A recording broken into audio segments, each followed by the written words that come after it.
Welcome to today's episode of Get a Better Broadcast Podcast and Voice over Voice. On Twitter, I'm Tweeter Stewart, TWWETERSTEWART.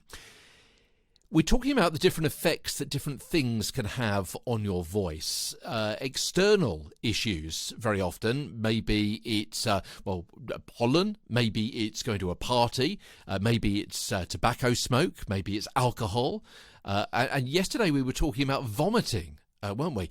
And that's obviously the acid from your stomach going the wrong way, back out, up your pharynx and larynx and out through your mouth as well, and the damage that it can do on the way. Today, surgery. Because if you're given anaesthetic, it's very likely that you'll be intubated. It's a word that we heard quite a bit, isn't it, during those years of COVID? That is, you have a tube put down your throat and past your vocal folds to help you breathe. Now, this process can cause dislocation of your vocal folds, or more specifically, the cartilage that attaches to them. It can also cause injury to your vocal folds because the hard tube is inserted somewhat blindly. It can rub or scrape on its way down.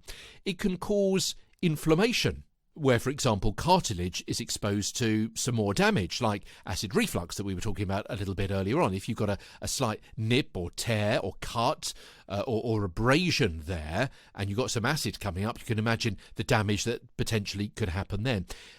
And it can also cause partial or total, I don't want to worry you, but partial or total paralysis of your vocal folds because the breathing tube puts pressure on the vocal nerves. So all in all, it's a rather damaging exercise to keep you alive. Heck, put like that, there's not much of a choice, is there?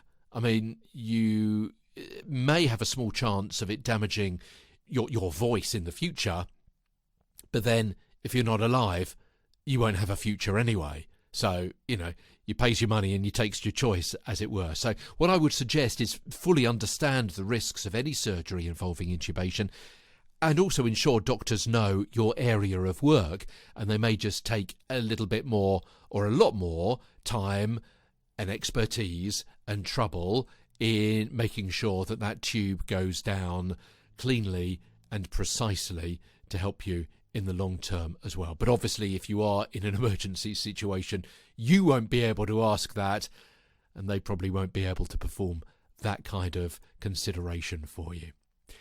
Tomorrow, I'm going to take my life in my hands, despite what I've just been talking about over the last few minutes, my life in my hands, and I'm going to try and do some vocalizations of different voice sounds. Okay? So if you've sometimes wondered to yourself, hold on, what is aphonic? What's an aphonic sound? Sometimes Peter talks about a creaky sound. What's that? What's a wobbly sound? I'm going to try and replicate those for you tomorrow, so we've got a really good understanding as we go forward about what these different vocal sounds sound like, and that's going to be of real use in the next several weeks' time, in, I would guess, about 6-8 weeks' time, when we delve a little bit more into the sounds and how you can change them, how you can overcome these potential problems if you see they're a problem with your voice. And again, as always, it's if you want to change your voice. Don't just do it because someone else says you need to change. All voices are wonderful, they're rich, they are characterful, they are part of your history, they are part of your family, they are part of your heritage, where you grew up, what you've learned. All sorts of things come out of your voice.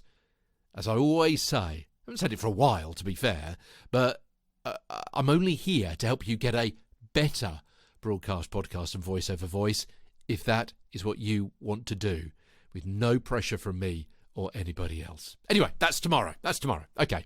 That's it. Yeah. I think am I done here? Where's me? From London, I'm Peter Stewart.